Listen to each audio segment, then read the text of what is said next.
Coming up on this edition of VCU InDepth, documentaries from students in VCU's Robertson School of Media and Culture. We'll begin by tracking the uncertain campaigns of two Libertarian candidates seeking election to the Virginia House of Delegates. And we'll introduce you to a young entrepreneur who uses social media as an avenue to build his brand and chase his dreams. VCU InDepth begins right now.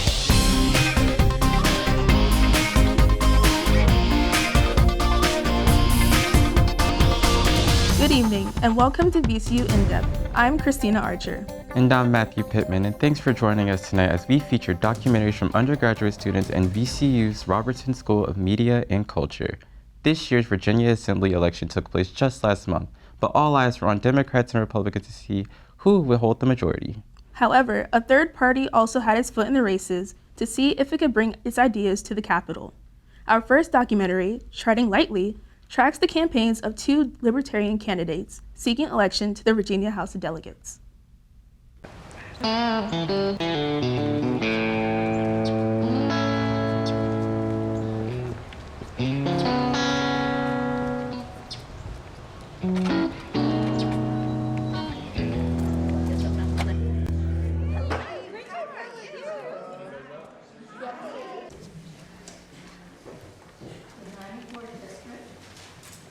Hello, I'm Mike Bartley, Libertarian candidate for the House of Delegates in the 94th District, and I'm running to bring liberty and justice to all Virginians.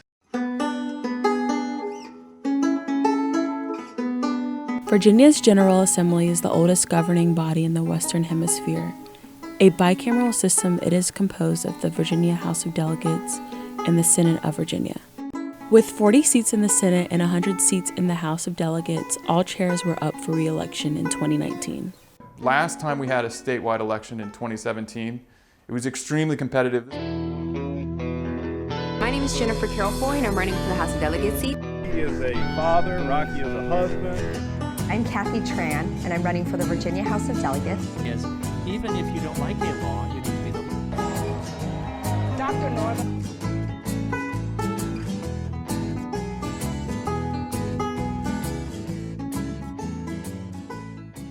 And so what we got was a 50-50 split. And it came down to one race that was tied that would determine whether the Democrats or the Republicans would win control. In the end, the results landed on chance as they drew a name out of a bowl. The winner of House District 94 is David Yancey. With Republicans in control of the House, the 2019 election would be the deciding factor of whether or not they would maintain it. But what if this two-party battle for majority was lost to a third-party candidate? The other two main parties have been running on the other guy is evil, vote for me for so long, and I'm not running on that at all. I'm just running on, here's my platform, please vote for me. And it's kind of a different message when you're not going personally negative against your opponents. Wanting to run since the early 2000s, Mike finally had the opportunity in 2017 in quite a newsworthy race. If I were to have won the race last time, I would have been able to decide who controls the General Assembly. We don't have to have a majority, we just have to split the difference. With nearly a 50-50 split in the House, so much as 1, 2, or 3 elected third-party candidates could alter the majority power and be the determining factor on most legislation. So I go to every place that I can, I go to every event in my district that I can, and I fill out every candidate questionnaire that I can. Try and pass out flyers, hopefully direct people to the website so they can see the libertarian message that a lot of times they don't hear. We just had a candidate forum. It was Women's Club of Newport News. They have their annual candidate forum. I have to always touch on my big three. I want to bring liberty and justice for all. So I always touch on having educational liberty, criminal justice reform, and in corporate welfare. I don't actually change my speech that much based upon who's there. It's basically the length that I get. I got 5 minutes, so you got the 5-minute speech. But no, I don't tailor my message that much because I think my message is just inherently good.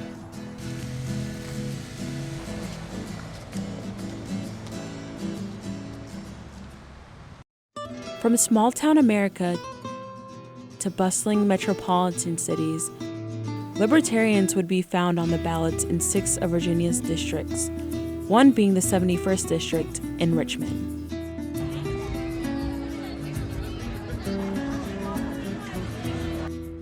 This is my second time running for office. I ran for 4th Congressional District last year, came in 3rd. I always opposed government intervention into people's daily lives. And when I discovered the concept of libertarianism, some middle school teacher mentioned that there was more than just Republicans and Democrats to vote for, and I found the idea fascinating.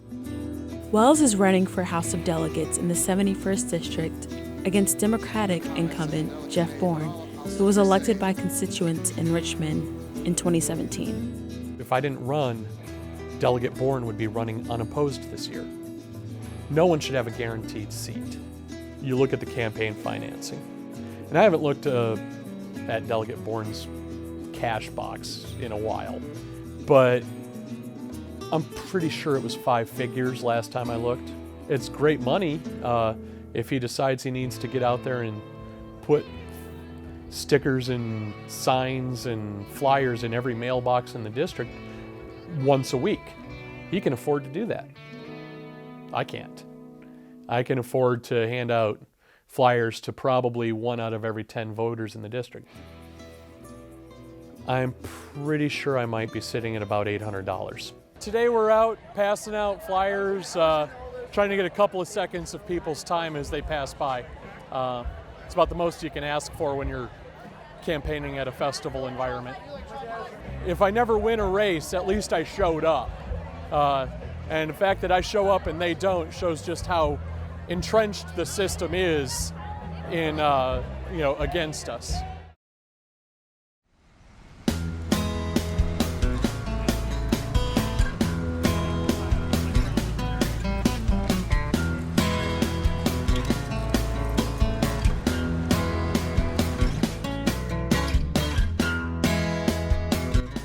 Today is election day, so it's the official last day of the campaign, obviously. Very important part of the voter outreach is to actually be where the voters are and let them know who you are and what you stand for. I pick at one poll because I think it's wasteful to move back and forth. I want to have as many people walking in front of me as I can. I'm gonna have my hand out to shake it. I'm gonna have my flyer out with my picture facing you. Hi, I'm Mike Bartley, Libertarian candidate, please vote for me. Hi, I'm Mike Bartley, Libertarian, please vote for me. Hi, I'm Mike Bartley, Libertarian, please vote for me. I'm gonna be saying that for 10 to 12 hours all day long. So we try to get volunteers to stand at different polling places around the city to pass out literature and introduce candidates to the voters. I'm sick and tired of being swapped back and forth between the same old, same old. Nobody is actually looking out for us. I didn't even know the Libertarian Party existed. It was a wonderful discovery. And I'm going to be handing out materials just like he's been doing all day long. I'm the not Democrat on the ballot for a lot of voters that don't make the distinction on third-party candidates. So they showed up today looking for a Republican challenger, and they didn't find one. So I'm hoping at the end of the day they ended up scratching in the bubble for me, because what they came here looking for has abandoned them. I've been out here since about 7:30 when it stopped raining, and just took a lunch, and then been out here the whole time other than that. I'm looking forward to be able to rest my feet and have some relaxing time.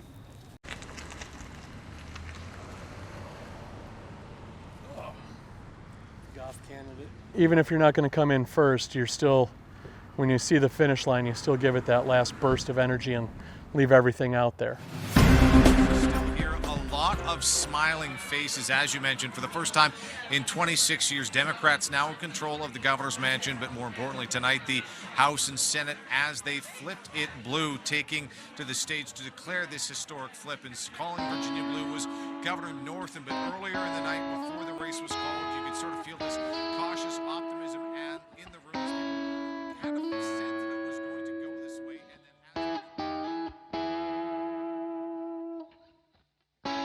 Do I see myself winning? Yes, eventually. Because I do not intend to stop running. I'm going to try and run until I win. someday I'll run for school board or city council, and after years and years of running for these higher offices and meeting my neighbors, I could actually win. If you're tired of not having someone to vote for, why don't you run and you can vote for yourself?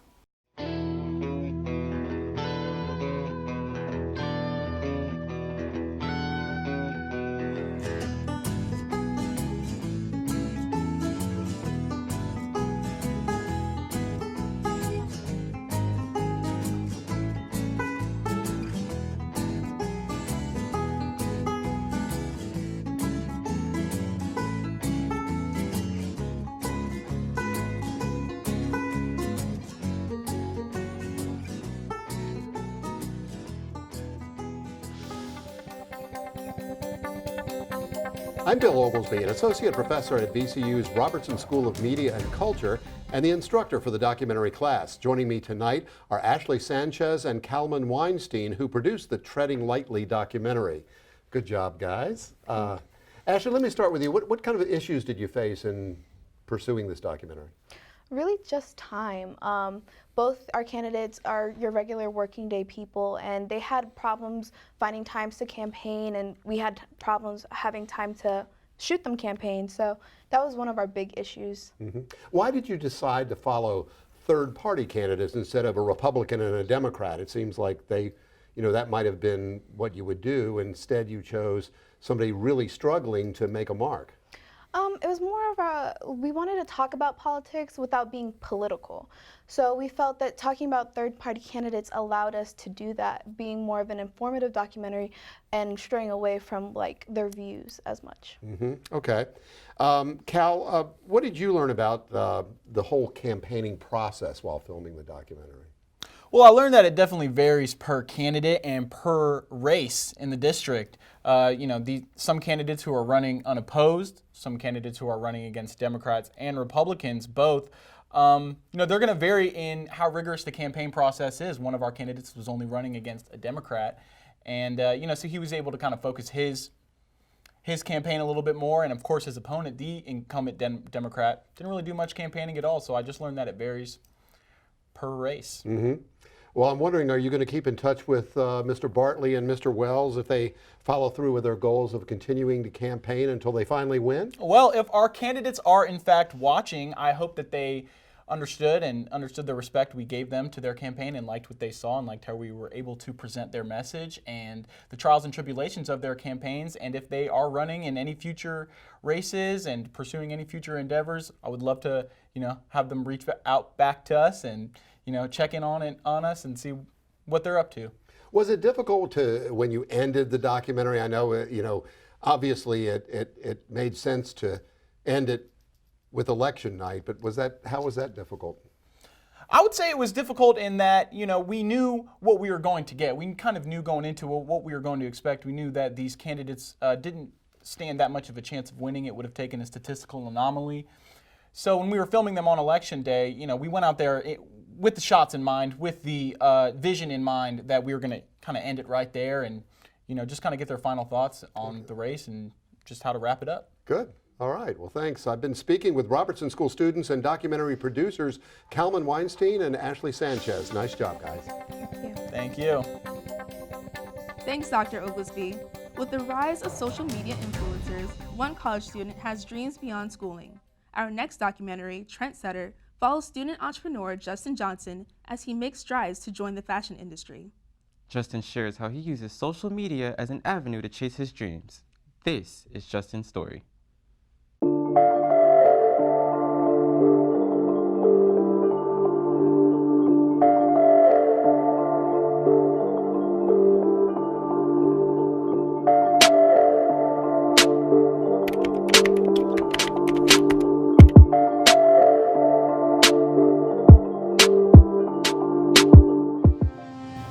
What's up, y'all? My name is Justin. Y'all may know me from Instagram as a Trendsetter.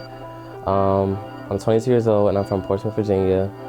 My current major is fashion merchandising. I started off as a business major, but I switched it over when I was a sophomore because that wasn't the lane that I was trying to go in. I do remember when he was in a pageant. Oh my gosh, he may have been like younger than 5.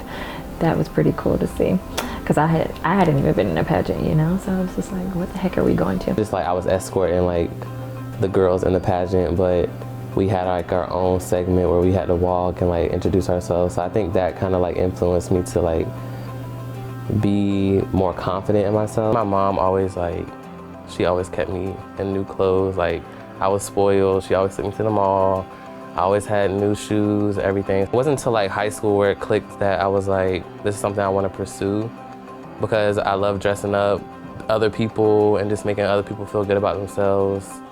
You never know like if somebody's gonna like what you pick out or trust your vision, whatever. So it makes me feel good knowing that other people trust what I pick out and not just what they like, you know what I'm saying? Like step outside the box. See, I just like put the different pieces together so that a client can see how it would look together, and then she'll decide whether she likes it or not. I know sometimes I can't put together on a female some things that he does because I'm just used to dressing like me. So I'm gonna have you looking like a tomboy rather than, you know, all dressy uppy. So he can go either way. So I think that's versatile. I know Justin surprisingly through social media, which is he's known for. Not because of that.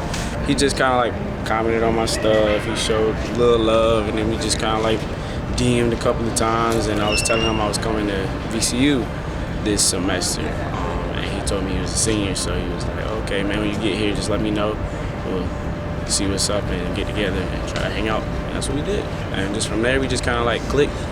I know a lot of people pursue things or are doing things just because of the money or just because it was instilled in them as a child or whatever. And I didn't want that to be my case, so I always was big on if it didn't make me happy, I wasn't doing it. I want to do pretty much everything. Taking your picture, getting you an outfit. So just like my own consulting agency. A custom style was started, me and my sister actually were talking about starting a brand. We were gonna create an Instagram page and kind of just like post collaborations between us two. But then I also wanted to have a website and we wanted to sell clothes too. It was basically more so just me always trying to get rid of clothes, him always trying to get rid of clothes, people always wondering, where are you getting these pieces from, you know? And it's like, well, let's make it like consignment. So let's put it on a website, those pieces that we no longer wear, or it was only for, you know, we live in an era where everybody's like on Instagram, they're like, I'm gonna post my outfit and yeah, I'm done with this piece, you know? I had such a big following, so I knew like that would help with like getting clientele and getting customers, because everybody would always ask me like, oh, where'd you get your clothes from? Or can you style me for this? And I would just be like, yeah, I can. But then I was like, I should be putting a price on this. Like, I shouldn't be doing this for free. So she wants, for her birthday, she wants like a birthday dress. And she said blue. So I'm kind of looking on this website that has a lot of good dresses and stuff. It's called House of CB. She gave me a really high budget. That's the only reason why I'm looking on this website, because they're kind of pricey, not the average price point. I like this dress.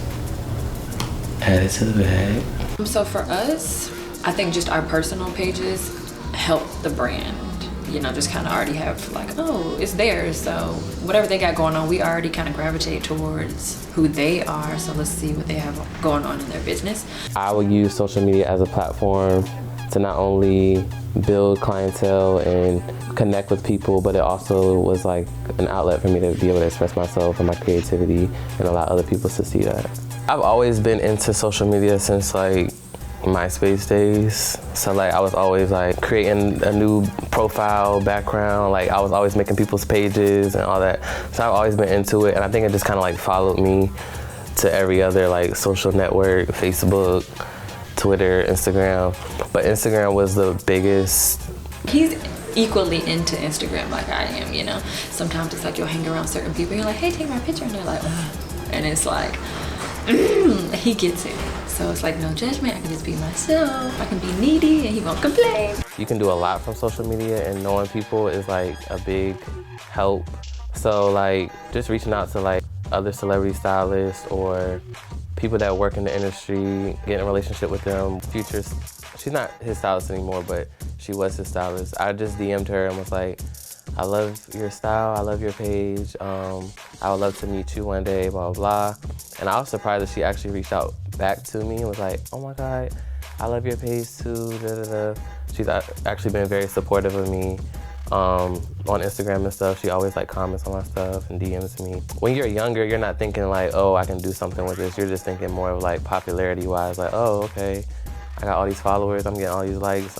You know, that's just because I'm popular or whatever. But then as I got older and I realized like, okay, you can definitely use this to my advantage because a lot of opportunities come from like social media. People can, one person can see your picture and then you could be famous and rich the next day. A couple products that brands have sent me to wear and post in. So Adidas just sent me this like 2 weeks ago.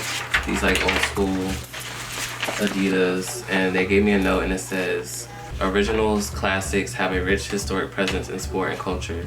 It's what creators like you do in these shoes that make them iconic. Leave your marks, every scuff, scratch, and tear. The story of home of classics is shaped not by us but by you, made with care.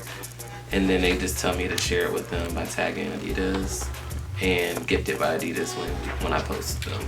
At first I thought they would just send you free stuff, but then once they offer like money, then I was like, okay, cool. So I like things to look a certain way, so I don't like for my feed to just look all unorganized. So I like color coordinating.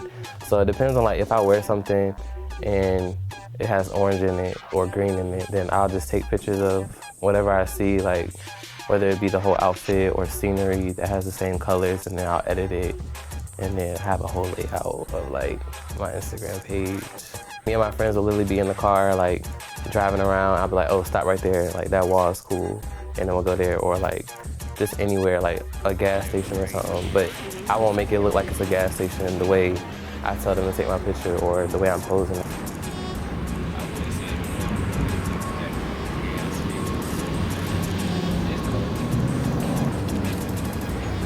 Dang, I wish you would've got it. Never mind. I like it. We start hanging out until like Senior year. year. In high school. Mm-hmm. And TCC. But I always knew her in middle school. Yeah. And I made you an Instagram. Maybe you didn't have an Instagram. Yes, you made me Instagram. Yeah, And you like kind of ran it for a little bit. Because I was like, you do makeup, why you don't have an Instagram to promote like your business? So I made you an Instagram. I made the name. You made the name. I remember all of that. You made all that. I was like, oh, thank you. And then you ran it, and then now I have it. And now you took it over. Yes. It's on the iPhone. Just like the regular photos. The regular one? Yeah. You ain't know that either. I ain't know that either. I ain't know that was that. Yeah, with the update, you can. I literally edit all of this right in the iPhone. Now? But then I still take it to the other app. Oh, you doing nothing? Oh my gosh. This thing takes forever. You want it to look good, don't you? Of course. All right, then. School can keep you from like doing your side thing, but I don't want my thing to be a side thing. I want it to be like my own thing. So I want it to be my career when I leave here. So you kind of have to juggle like what's more important. Like obviously school is important, but I feel like my business is just as important.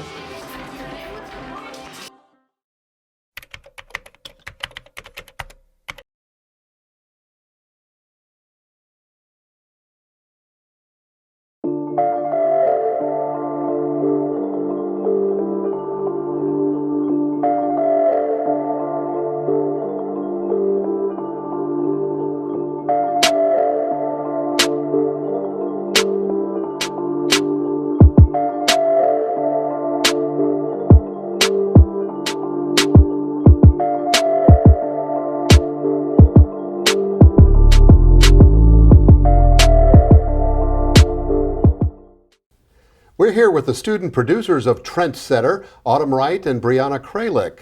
Nice job, folks. Autumn, tell me, this is not Trendsetter, but Trendsetter. The first time you told me about it, I thought there was some kind of a typo or something, but it's Trendsetter. What is the meaning of that name? So actually it is his Instagram name. He's the Trendsetter on Instagram. That's where he gets most of his clientele from for his business, Accustomed to Style. And that's also the avenue where most of his friends follow him as well. So he posts a lot of pictures with his friends and everything like that. And that's actually where we found him, was on Instagram. Okay. So did you know him before you started this whole process? Or? Actually, Brianna did. Okay. Yeah, she introduced me to him. Okay. Well, Brianna, what trend actually inspired this decision to do this documentary on a social media influencer?